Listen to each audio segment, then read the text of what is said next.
Thank you everyone for attending today's Masters of 504 Lending. Today, the presentation is going to be given to us by Kay Ward. Kay is our Vice President and Closing Manager. We're really excited to hear from her and what she has to share for us.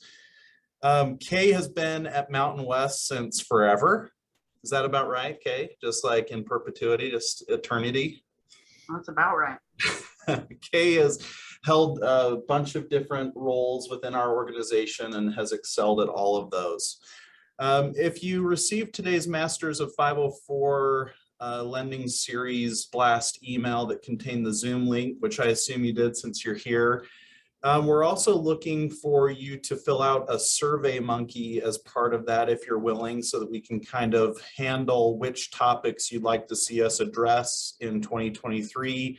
Also, we would love to go back and go over some things that some of you may have missed if you joined us halfway through the series. So please fill that out so that we can better cater to you the kind of topics and information that you're looking for us to cover.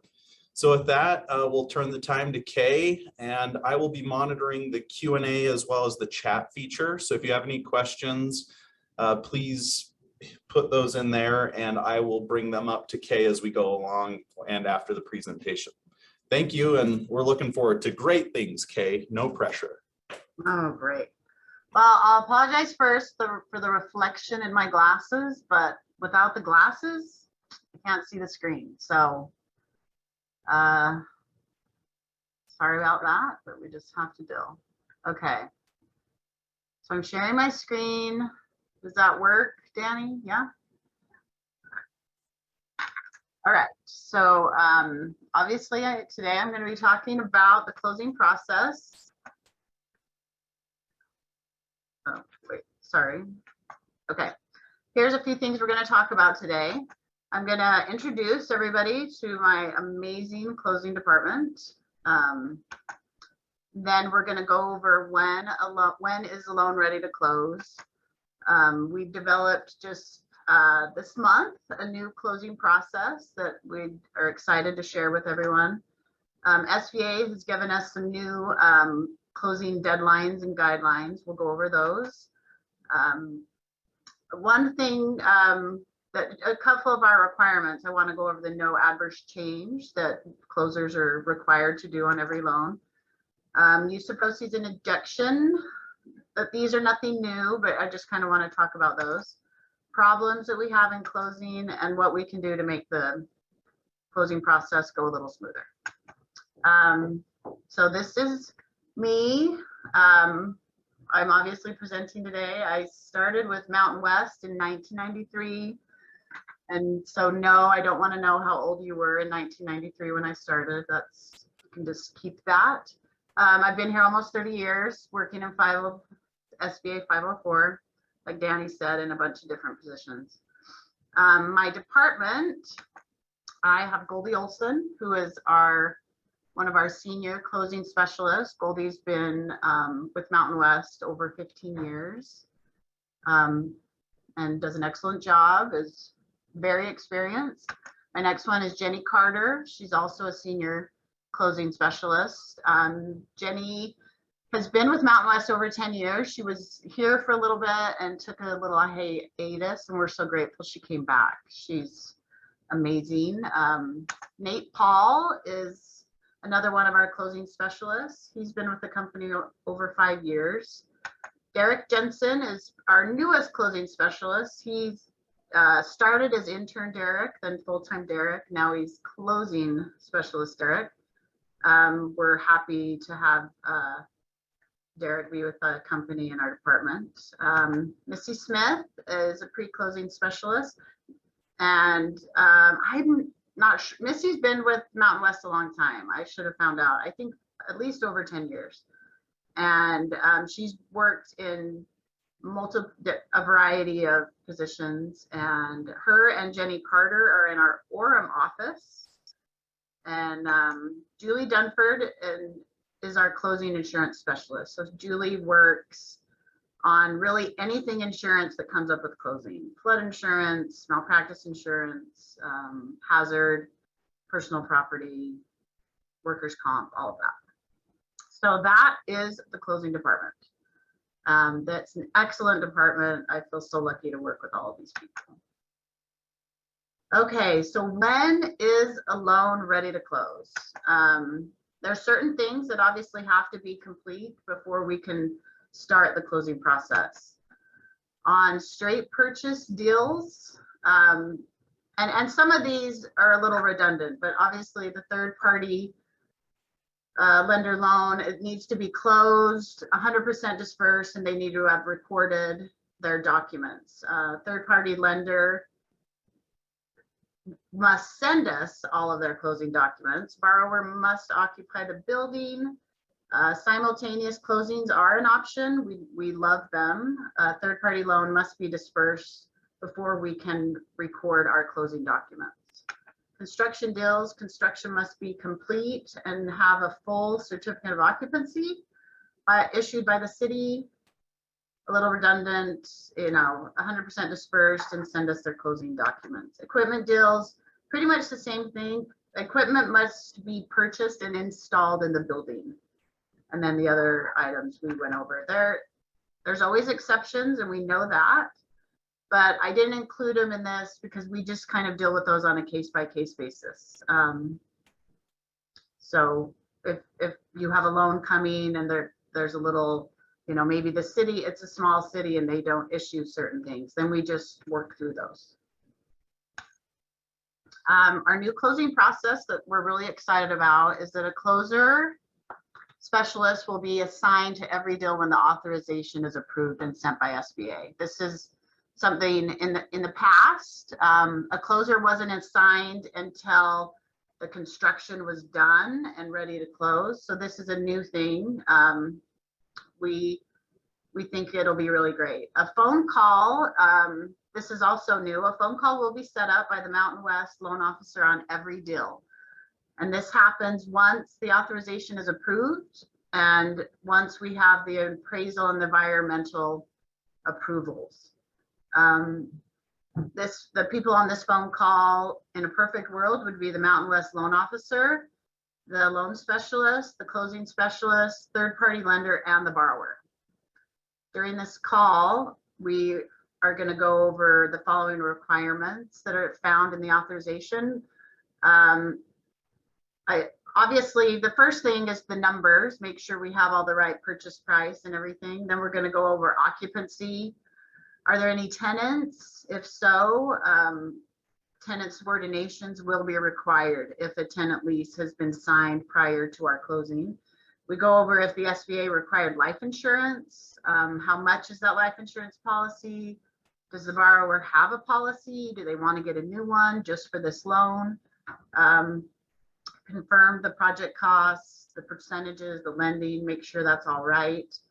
Any special requirements that have been added by SBA, and we see this more often, is the property in a flood zone and does the borrower have flood insurance? That is always required.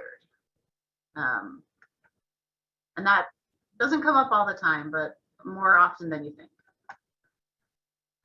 Why is this call helpful, or why is assigning the closing specialist at this time? We think that this will be super helpful because the third party lender and the borrower will just only have one closing contact. Once the authorization is approved and it's a construction deal, the closer will be tracking the loan. The closer will stay with that loan the whole time. So they'll be emailing the third party lender and the borrower, checking on construction, how is it going, how close are we to completion, and they will stay with the loan until the loan funds. And we think that that's not how we've done it in the past. We've had a construction closing specialist, so there were multiple people that touched the loan and multiple contacts. We got feedback from third-party lenders and borrowers that it was confusing. And so we think that will help with this process. So when the authorization is approved, you will know who your closer is going to be. The borrower will have met the closer on the call. The closer will be tracking the completion, and on straight purchase deals, obviously they'll just go right into closing, which we think is gonna just make an easier transition, and hopefully you agree. SBA just for 2023 gave us some new deadlines. We deal with multiple states, and prior to this, each state kind of had their own deadline of when we had to have loans submitted to the district council. SBA has changed that. There's one standard, they have standardized the district council cutoff date. So there is one cutoff date for the entire nation. So every state, everywhere has the same submit deadline. And we used to have a little wiggle room in the past. We could submit a loan if there was a pending 327. We could call the district council with, you know, a certain situation. If we were waiting on a couple of things, they pretty much just shut that down. We have to submit a complete package to the district council on the district cutoff date. So all 327s have to be approved as in the new SOP, all loan docs, everything. So we just have no wiggle room, complete packages only. So that's been a really big change for us. We're still adjusting. January submit was really our first one with this new system. And just to show you these deadlines, so here is the funding calendar that SBA has given us. So if you can see on the left, it says the month of funding. The first loan, the first column in yellow, that is the deadline that I have to send a list to our district council saying these loans are going to be submitted next week. So 6 to 7 days prior to the submit deadline, I have to provide a list. That doesn't mean a loan on there can't be pulled, and it doesn't mean if one kind of came together the next day, I couldn't add it, but that's a new thing that we have to do. So we have to really know 6 days prior what loans are going. So, and then the national district cutoff day in blue, that is when we have to have complete packages sent to our district council. So our next submit deadline, as you can see, is November 9th. The next 4 columns, probably they're important to us, but not so much our borrowers and our third-party lenders. The CSA cutoff date is a date we have to send certain original documents back to Maryland. And we have to have our documents to them. The pull loan deadline is a loan, and we've had this in the past where we've submitted a loan, a borrower has changed their mind, they don't want to fund, they don't want the loan to fund. So we can pull a loan up until that pull loan deadline. If it is past the pulled loan deadline, we cannot pull it. That means it's been entered into the pool, it will fund, there's nothing we can do. Announcement date is obviously the announcement when they announce the rate for that month. And then the debenture pricing date, and then obviously the funding date. So I think this is a good list that I don't know that we've ever sent this list out to everybody, but there it is. That's our new firm deadline. So NAC memos. These are no adverse change memos. So a lot of times, and borrowers and third-party lenders, we are you probably wonder why we need updated financials at closing. And this is why we are required to provide SBA with financials that are within 120 days of the cutoff date. So, and our underwriter, once we get those financials, our underwriters approve them, and we have to date our NAC, it has to be dated within 14 days of our submit. So these are some examples of what the financials, so I did this based on the January submit. The first example, we had September 30th financials. So those are good within the 120 days. Our NAC approval letter was dated 1/12. And so those are acceptable. The financial statement, the next example is more of a caution because the NAC is within the 14 days because it's dated November 26th. And so that August one just barely makes the deadline by 4 days. As you can see, the next one, the July financials, those aren't within 120 days, so it doesn't work. And the August, the reason why that one doesn't work at the bottom is because the NAC letter is dated too old. And so those are the things that we're dealing with as closers. So that is why we are collecting financials at the closing process. We have been talking to our loan officers on straight purchase deals. It is super helpful and helpful to our borrowers if the financials collected at origination are within the 120 days.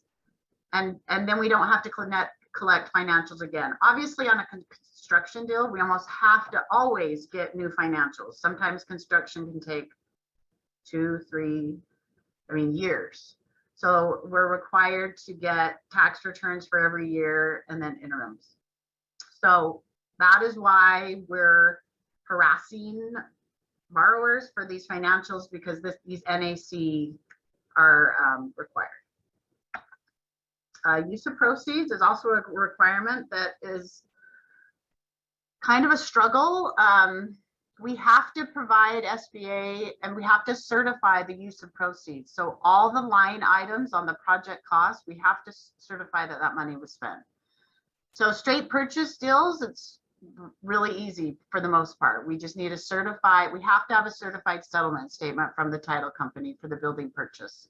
The building purchase price has to match the authorization. It's pretty simple. We're good to go on those. Equipment requirement, a little harder. We have to show the bids and the invoices and the canceled checks showing that the money and it has to match the authorization. Whatever we said we were going to spend on equipment, we have to prove that the borrower spent that. Construction requirement, we need the certified settlement statement for the land purchase. Purchase price, once again, needs to match the authorization. If they've owned it for longer than 2 years, we just provide the appraisal and showing that they have owned it for that long, and we show the land equity. Copies of invoices and canceled checks are acceptable as well. We need the final construction bid and change orders from the contractor. We can also use a bank ledger, the draws, that as long as they have the following information. We need the date of the check, who we made the check out to, what was their purpose, and the amounts. So we don't always have to have copies of invoices and canceled checks if the ledgers from the bank are detailed enough. In fact, back in the day, I remember getting giant boxes full of invoices and canceled checks. Obviously, those are really hard to go through, but if the bank ledger and the draws include enough information, we can just go off that, and that would obviously be our preference. Injection, we have to provide SBA with proof that the borrower contributed their percentage. On straight purchase, it's obviously very helpful if it's shown on the certified settlement statement.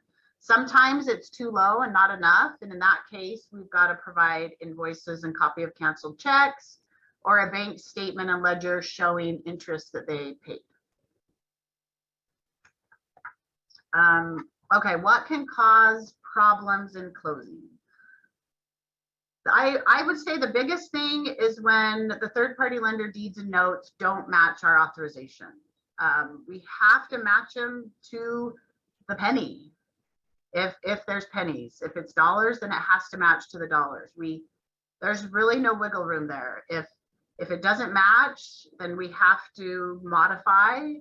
The third party lender has to modify their documents, which is, so I just want to emphasize, if at all during the construction process, when you know, and even sometimes on a straight purchase, if you know the numbers have changed, please let us know so that we can do a 327 and get those numbers changed and get them matched up. So that commitment letter that you send us, that number in there is pretty much set in stone, and it will match the authorization, and that's where we need the notes and deeds to be. Other things that cause problems: unauthorized blanket UCC filings from, I mean, sometimes it can be the third party lender, but most often it's other lending institutions. It's amazing how often borrowers, they don't even know. They don't know a UCC is there. They don't know what it is. They don't know why it's there. So that can always create a problem. And obviously a UCC is only a problem if the deal includes equipment. Title issues, mechanics liens, unauthorized liens that show up on the title policy, those create a problem. If we say we're going to be in a second position, then we have to be in a second position behind the third party lender. So we'll have to work through those. Life insurance assignments, they can take a while, especially if we're assigning an existing life insurance policy. It is much easier for us if a borrower, we have a couple contacts that do life insurance that if they will do a policy quick on a borrower and get the assignment done, and those seem to move quicker. It's for some reason, life insurance companies are just really hard to deal with, and the assignments take a long time. So that can definitely slow the process a little bit. Occupancy issues, we really need the borrower occupying the property, or occupying their correct percentage. Change in ownership. A lot of times on a construction deal, we have a certain ownership at the time of the authorization, and then a lot of things change. That's not that it's okay, but those have to be addressed, and 327s have to be done when there's been ownership changes. Project is in a flood zone and then there's no flood insurance, that can slow things down. If the building is in a condo association, sometimes that can be a little bit of a problem for us to get proof of insurance and work through the condo association. That's not always a problem, but it has come up. Address issues, we have to match our address exactly to what the city has and match the right zip code to what the post office has. So a lot of times we'll have to do last minute 327s to change addresses. Billboards and cell tower, if those leases are there, they definitely create problems. A lot of times with borrowers, they don't even know there was a cell tower and they're not getting any. A lot of times the seller is getting the money from the cell tower companies. Our borrower isn't. But since it's on the property, it still creates a problem. Billboards kind of go with, they'll kind of both fit with tenant subordinations. If there is a tenant of any sort and billboards and cell towers classify as a tenant, we have to have them sign a subordination. So if third-party lenders, if you're getting tenant subordination signed, you can guarantee that we need them too. And so we would love to get tenant subordination signed at the same time you are. It creates a lot of problems when, you know, the tenants don't understand. They're like, well, I already did this. And we're like, well, you did it for the bank, but you didn't do it with us. And they don't like it.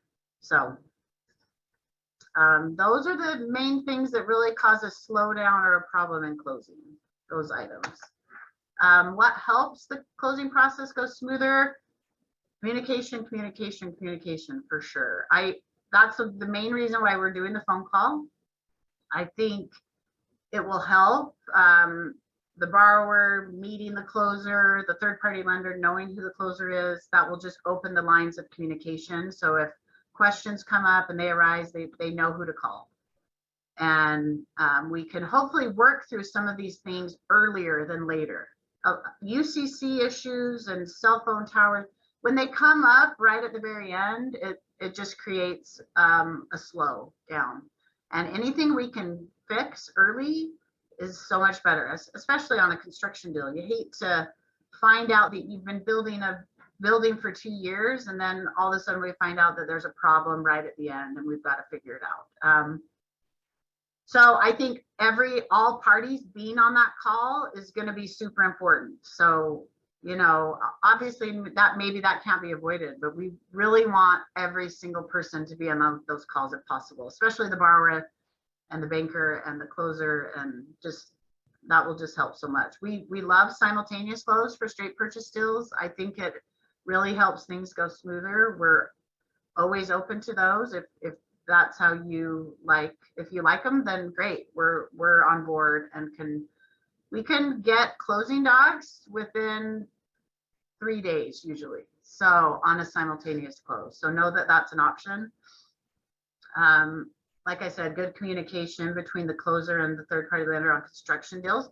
Closers should be reaching out to you with updates. Hey, how's the project going? When's it going to be done? But please feel free to send that back to us. Let us know when you're getting close, 30 days, or we've only got 1 or 2 draws left. That will just help us keep it on our radar. We really love if realistic timelines could be set for borrowers. There's lots of confusions, especially on construction deals with borrowers. And that's why we think the phone call will help. A lot of them have no idea who we are. They think they're done. I've already closed. When a loan gets to closing, so the bank is fully dispersed, everything's done, the bank has sent us their closing docs, it really takes 45 to 60 days for a loan to fund. So for example, like this month, our submit was January 12th. And that loan, so we had to have those loans in January 12th. They're not going to fund until March 15th. That's just the SBA process. That's how it goes. So we would love those timelines set up for the borrowers, just so they have a realistic, you know, a lot of borrowers will come to the signing and say, okay, so I'm getting my money today. And, you know, no, they're not. And that's not how it works. So we just think realistic timelines will really, really be helpful. And I think that's it. That's all I have, but I'm here and open for any questions. Okay, Kay, a couple of questions.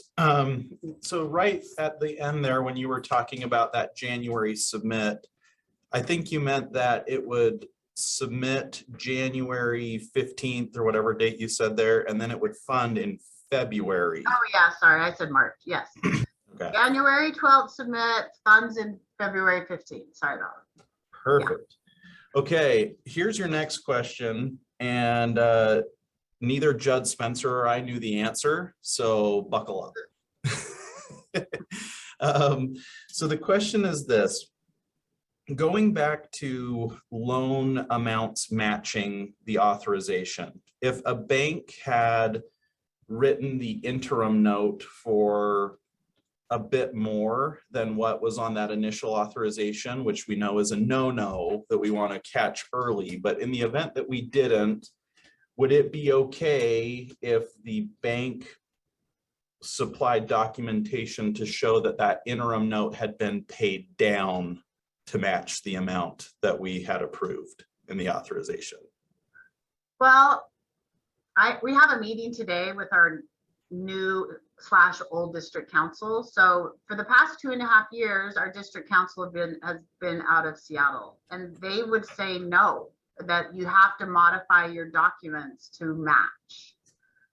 So, you know, maybe we'll take down the information and we can get back with everybody, because we have a meeting today at noon. But historically, no, we need you to modify your documents so they do match. So it would require a change in terms. In terms, yeah. But so it could be different with the new closing. Could be different with the new one, but I don't know, and I kind of doubt it. He seems to kind of be following the rules we've been dealing with for the last 3 years.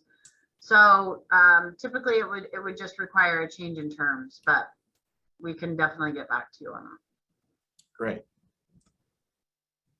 Okay, well, we thank you all for participating today. Those were the only unopened questions that we had, or the open questions we had. We will be sending out a save the date for our next Masters in 504 lending, where we'll cover servicing 504 loans. We will be sending a copy of these slides to all attendees, and you'll be able to distribute those throughout your respective organizations. Also in that, we will provide a YouTube link to this recorded training so that you can also share those as well. So Kay, once again, thank you so much for instructing us today, and we appreciate everyone who attended, and have a great rest of your day.